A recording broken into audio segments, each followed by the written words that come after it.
بسم اللہ الرحمن الرحیم نحمد و نصلی علی رسول الکریم اما بعد 23ویں تراویح کا خلاصہ۔ اس کی ابتدا 27ویں پارے سے ہے اور حضرت ابراہیم علیہ السلام اور آنے والے فرشتوں کا مکالمہ چل رہا تھا، اور پھر اس کے بعد اللہ تبارک و تعالی نے ہلاک شدہ قوموں کے احوال بیان فرمائے۔ حضرت موسیٰ علیہ السلام کا فرعون کے پاس جانا اور اس کا تباہ ہو جانا،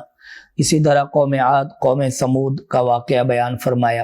پھر آگے اللہ رب العزت نے آسمان کا بنانا، زمین کو بچھانا اور اپنی چند قدرت کے مناظر بیان فرما کر اپنی طرف دوڑنے اور اپنی طرف متوجہ ہونے کا حکم فرمایا، اور یہ بتلایا گیا کہ اہل ایمان والوں کو اگر نصیحت کی جائے تو یہ انہیں فائدہ دیتی ہے۔ ایمان والوں کو نصیحت ہمیشہ فائدہ پہنچاتی ہے۔ اللہ تعالیٰ نے انسان اور جنات کو صرف اپنی عبادت کے لیے پیدا فرمایا۔ اس کے بعد آگے سورۃ الطور ہے، اور اللہ تبارک و تعالی نے تقریباً 5 قسمیں کھا کر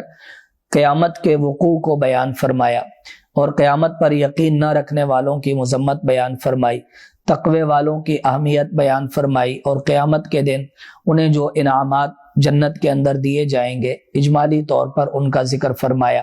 اور اس بات کا اعلان فرمایا کہ جو ایمان والے ہیں اگر ان کی اولاد ان کے رستے پر چلے گی تو قیامت کے دن اللہ تعالیٰ ان کو اپنی اولاد کے ساتھ جمع فرما دیں گے۔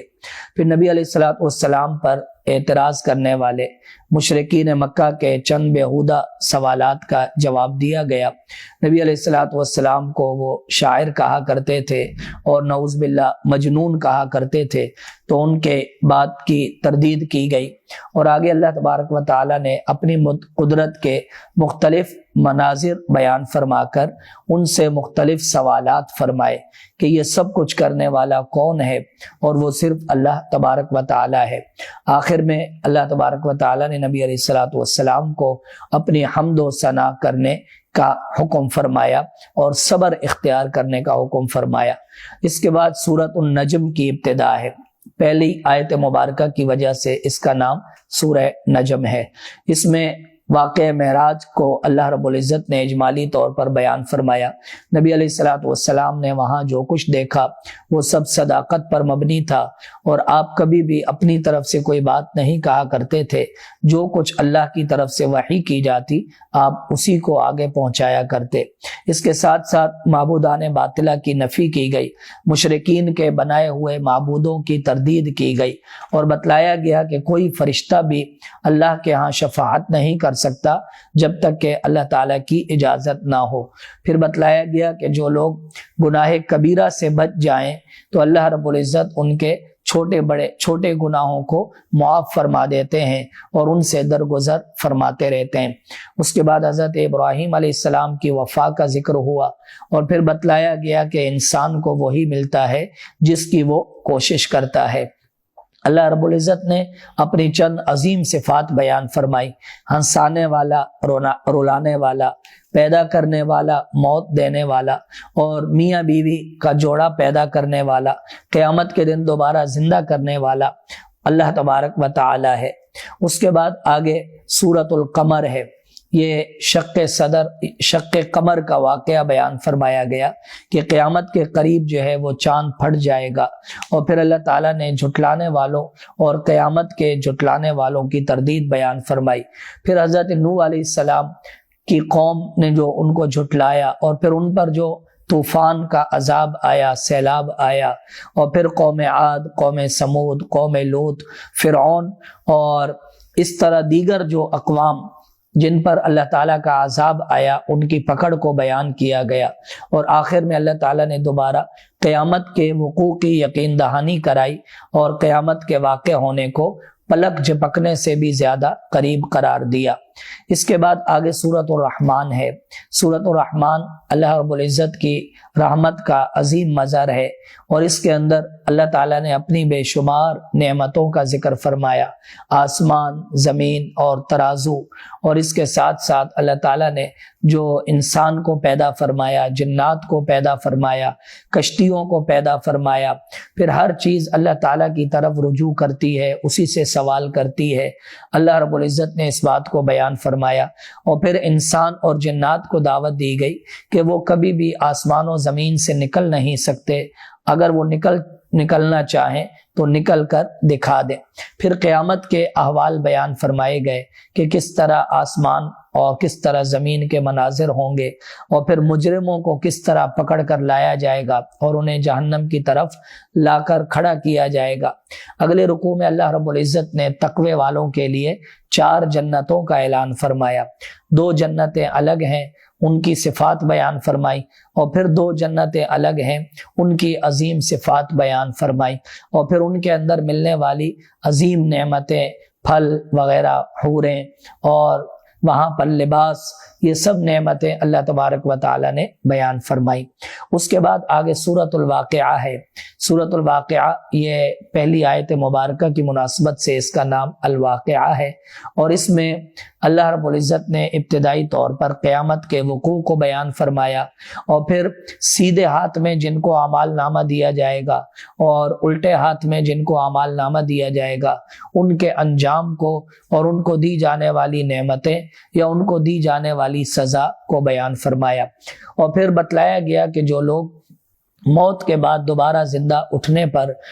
یقین نہیں رکھتے اور اس کو محال سمجھتے ہیں تو ان کے لیے کیا سزا ہے، انہیں کیسے گرم پانی پلایا جائے گا، انہیں کیسے زقوم کا سخت ترین درخت جو ہے وہ کھلایا جائے گا، ان کے پیٹ اس سے بھرے جائیں گے،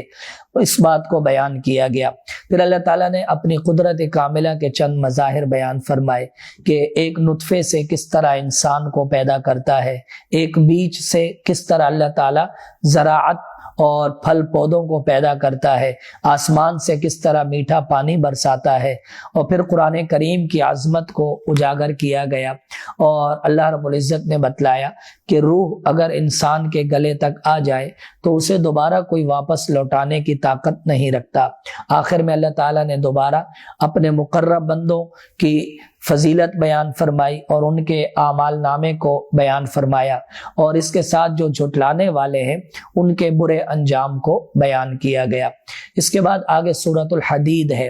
اس میں اللہ رب العزت نے ابتدائی طور پر اپنی چند صفات حسنہ کو بیان فرمایا۔ ہر چیز اللہ رب العزت کی تسبیح کرتی ہے، آسمان زمین اسی کے ہیں، وہی اول وہی آخر ہے، زندگی اور موت اسی کے ہاتھ میں ہے، رات اور دن کو لانا یہ سب اللہ کی قدرت کے مناظر میں سے ہے۔ اس کے بعد نبی علیہ الصلوۃ والسلام پر ایمان لانے اور اللہ کے رستے میں مال خرچ کرنے کا حکم دیا گیا، اور صحابہ کرام رضی اللہ عنہم اجمعین